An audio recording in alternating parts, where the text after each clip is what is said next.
Auto ಚಾಲಕರಿಂದ ಅದ್ದೂರಿ ರಾಜ್ಯೋತ್ಸವ ಕಾರ್ಯಕ್ರಮ Rabakavi Banahatti November 30 auto ಚಾಲಕರು ಮತ್ತು ಮಾಲೀಕರ ಸಂಘ ರಬಕವಿ ಬನಹಟ್ಟಿ ಇವರ ಸಂಯುಕ್ತ ಆಶ್ರಯದಲ್ಲಿ ಕನ್ನಡ ರಾಜ್ಯೋತ್ಸವ ಕಾರ್ಯಕ್ರಮವನ್ನು ಬಹಳ ಅದ್ದೂರಿಯಿಂದ ಆಟೋಗಳಿಗೆ ಅಲಂಕರಿಸಿ ಪೂಜೆ ಮಾಡಿ ರಬಕವಿ ಹೊಸ ಬಸ್ ನಿಲ್ದಾಣದಿಂದ 200ಕ್ಕೂ ಹೆಚ್ಚಿನ ಆಟೋ ಚಾಲಕರು ಕನ್ನಡ ಬಾವುಟ ಕಟ್ಟಿ ಶಲ್ಲೆ ಹಾಕಿಕೊಂಡು ಕನ್ನಡ ಘೋಷಣೆ ಕೂಗ್ತಾ ಪ್ರಮುಖ ರಸ್ತೆ ಮುಖಾಂತರ ಕನ್ನಡ ಹಾಡು ಹಚ್ಚಿ ಕುಣಿದು ಕುಪ್ಪಳಿಸಿ ರಬಕವಿಯಿಂದ ಬನಹಟ್ಟಿ ಸ್ಪಿನ್ನಿಂಗ್ ಮಿಲ್ವರೆಗೆ ರ್ಯಾಲಿ ಮಾಡಿದರು. ರ್ಯಾಲಿ ನಂತರ ಎಲ್ಲ ಸರ್ವರಿಗೂ ಊಟದ ವ್ಯವಸ್ಥೆ ಮಾಡಿದರು ಮತ್ತು ನಗರದ ಎಲ್ಲ ಸಮಾಜದ ಹಿರಿಯರು, ರಾಜಕೀಯ ಮುತ್ಸದ್ದಿಗಳು, ಯುವಕರು ಎಲ್ಲರೂ ಸೇರಿ ಚಾಲನೆ ನೀಡಿದ್ದು ಪ್ರಮುಖವಾಗಿ ಕಂಡುಬಂದಿತು.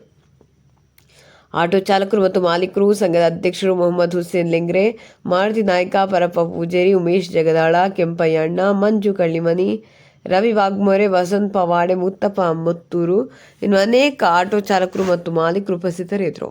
ವರದಿ ಮಾಡುದುರ್ಗನ್ನವರ.